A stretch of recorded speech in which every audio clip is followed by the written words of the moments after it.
नमस्कार शिक्षार्थियों। आज हम समायोजन विषय पर बात करेंगे। जी हाँ, समायोजन वही जो एक स्थितियां हैं जो डीएलएड, बीएड या रीट की तैयारी करने वाले बच्चों के लिए ही आवश्यक है, ऐसा नहीं। ये वह विषय है जिसकी आम जीवन में हमें दैनिक रूप से ज़रूरत पड़ती है और अक्सर करके ये बहुत सहज शब्द होता है जो हम लोग एक दूसरे के लिए या समाज में प्रयोग करते ही हैं कि मैंने बहुत समायोजन किया, पर सामने वाला तैयार नहीं। और हम तो बहुत समायोजन करते हैं, पर देखिए कुल मिलाकर हासिल क्या होता है हमें, हम क्या वास्तव में समायोजित हो पाते हैं? तो जहाँ देखो इतना सहज विषय, इतना सरल, जिस पर हम बोलने को उत्सुक होते हैं, जिसको समझाना बहुत आसान पर समझना कितना मुश्किल, कितना जटिल।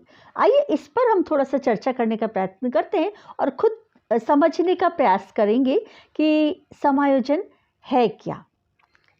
यदि इसके अपन शाब्दिक अर्थ को लें, है ना, तो सम धन आयोजन बराबर समायोजन।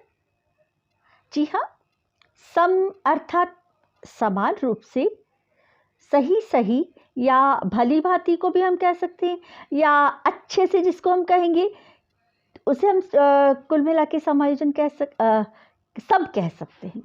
और आयोजन या योजन जो है, सम धन योजन बराबर समायोजन। तो योजन मतलब कहेंगे कि योजना निर्माण या व्यवस्थापन। तो समान रूप से कोई योजना निर्माण करना या व्यवस्थापन समान रूप से करना, सही या भली भांति रूप से करना, उसे हम समायोजन कहते हैं। मतलब कुल मिलाकर यदि देखा जाए ना, तो समायोजन एक संतुलित दशा है जिस पर पहुंचने पर हम उस व्यक्ति को सुसमायोजित कह पाते हैं। जी हाँ, इससे स्पष्ट होता है कि समायोजन एक दशा है जिसको हम समायोजित कहते हैं।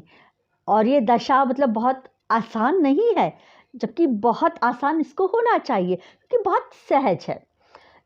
इसको और थोड़ा सा एक शब्द और के रूप में, परिभाषा के रूप में अपन समझने का प्रयत्न करते हैं कि परस्पर विरोधी आवश्यकताएं जो होती हैं उनको संतुलित करने के लिए जो हम व्यवहार करते हैं, परस्पर विरोधी आवश्यकताएं, उनको संतुलित करने के लिए जो हम व्यवहार करते हैं, उस व्यवहार संबंधी प्रक्रिया को हम समायोजन कहते हैं। थोड़ा सा आसान हुआ लिखना कि व्यवहार संबंधी प्रक्रिया को हम समायोजन कहते हैं।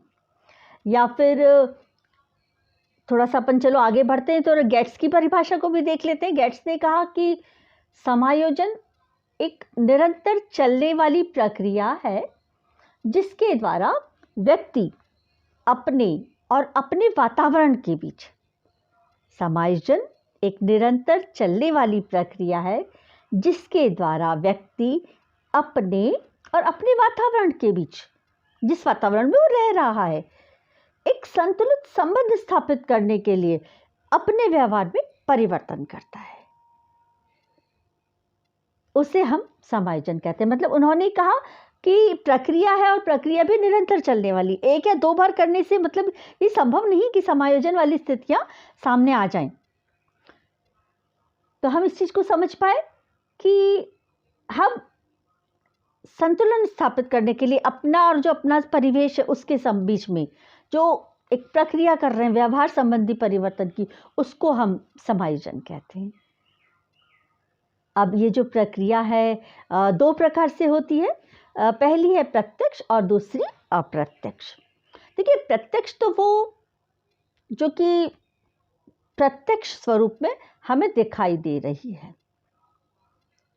तो इसे हमने 3 भागों में बांटा है, मनोवैज्ञानिकों ने 3 भागों में इसे बांटा है। तो जैसे जो पहला है आक्रमण, मतलब जब कोई ऐसी परिस्थिति आती है जहाँ हमें लग रहा है कि हम संतुलित नहीं रह पा रहे, तो हम आक्रामक हो जाते हैं, एकदम आक्रामक स्वरूप में व्यवहार करने लगते हैं, जिसे हम आक्रमण कहेंगे। तो हमारे आक्रामक व्यवहार को देखकर सामने वाला जो व्यक्ति है वो उन स्थितियों को आत्मसात कर लेने में ही अपनी भलाई समझता है ना। तो कहीं ना कहीं संतुलन की स्थितियां कुछ पलों को दिख जाया करती हैं। हालांकि ये सच है, कुछ पलों को ही वो स्थितियां दिखेंगी, पर ठीक है, प्रक्रिया तो है ही है। तो हम इसको समझने के लिए इसको समझें कि प्रत्यक्ष रूप में आक्रामकता या आक्रमण वाला जो व्यवहार है हमारा, उसके माध्यम से भी समायोजन किया जाता है। दूसरा जो प्रत्यक्ष प्रक्रिया में आता है वो होता है समझौता। समझौता जो है वो 50-50% वाला होता है कि हमने अपने परिवेश के साथ कहीं ना कहीं कुछ अपने आप की जो आवश्यकताएं हैं उनमें कटौतियां करके, कुछ समझौते की प्रक्रिया को अपनाकर, अपनी आवश्यकताओं को घटाकर, अपनी अपेक्षाओं को कम करके, और हम वहाँ संतुलन बनाने का प्रयास कर रहे हैं। तो वो हो गया समझौता कि उस परिवेश, जिस परिवेश में हम समझौते की स्थितियां ला रहे हैं, उनकी क्या अपेक्षाएं हैं। यदि कोई व्यक्ति है तो उसकी क्या अपेक्षाएं। तो उन आधारों पर जो हमने थोड़ा सा रेशो बनाया कि ठीक है कि कुछ हम बढ़े कुछ तुम बढ़ो और आओ आगे बढ़ने का सिलसिला बना ले, तो कुछ इस तरह से समझौता हो जाता है। उस स्थिति में हम समायोजित हो जाते हैं। तो समायोजन की जो दूसरी प्रक्रिया है वो समझौतावादी होती है। तीसरा होता है, उसे हम कहते हैं पलायन। जी हाँ, समायोजन की जो तीसरी प्रक्रिया है पलायन। देखिए, जब व्यक्ति अपनी परिस्थितियों के साथ या अपने परिवेश के आधार पर अपने व्यवहार में कुछ परिवर्तन करने की स्थिति में नहीं होता या उसको वो चीज़ स्वीकार्य नहीं होती, तो अक्सर करके उन स्थितियों से वो पलायन कर जाता है, वहाँ से हट जाया करता है। परिस्थितियों से हम हट गए, वहाँ से दूर चले गए, या उन स्थितियों से हमने अपने आप को हटा लिया, तो कहीं ना कहीं जो असंतुलन वाली जो स्थितियाँ थीं उनसे हम बच गए। देखिए, समझौता या समायोजन नहीं हुआ, पर हम उन स्थितियों से बच गए जहाँ समायोजन की ज़रूरत महसूस हो रही थी। तो यह हुआ था हमारे ही व्यवहार में परिवर्तन ना, कि हम वहाँ से उठकर पलायन कर गए। तो समझौता की या समायोजन की जो प्रक्रियाएं हैं प्रत्यक्ष रूप में, वो जो 3 हैं, उनको हमने देखने का प्रयास किया, समझने का प्रयास किया। अब हम देखते हैं अप्रत्यक्ष प्रतिक्रियाएं जो होती हैं, प्रक्रियाएं जो होती हैं, वो क्या होती हैं। अब देखिए, अप्रत्यक्ष है तो स्वाभाविक है, वो सीधे सीधे तौर पर तो हम उनको समझ नहीं पा रहे, हम उनको देख नहीं पा रहे। तो यहाँ सिगमंड फ्रायड जो बहुत बड़े मनोवैज्ञानिक थे, उन्होंने अपने मत को इस तरह से रखा है कि रक्षा युक्तियाँ, उन्होंने यहाँ शब्द प्रयोग किया, रक्षा युक्तियाँ अहम की रक्षा करने की व समग्रता को बनाए रखने, इदम अहम पराहम, 3 मानसिक स्थितियों को फ्रायड ने बताया था। तो वहाँ जो हमारा अहम वाली जो स्थिति है उसकी रक्षा करने और समग्रता को बनाए रखने तथा चिंता से बचाव करने के अपेक्षाकृत अचेतन सुरक्षात्मक प्रयास हैं। देखिए, इन्होंने 3 बातें कही। पहली कि हमारी जो अहम वाली जो स्थितियां हैं उनकी हमें रक्षा करनी है, क्योंकि अहम पर जब आघात महसूस करते हैं तो हम समायोजन वाली स्थितियों में नहीं आ पाते हैं। तो सबसे पहला काम हमें ये करना होता है, ये रक्षा युक्तियाँ ही हैं और ये हम अप्रत्यक्ष रूप से ही कर रहे होते हैं, तो हम उसको बनाएं, उसके लिए प्रयास करते हैं।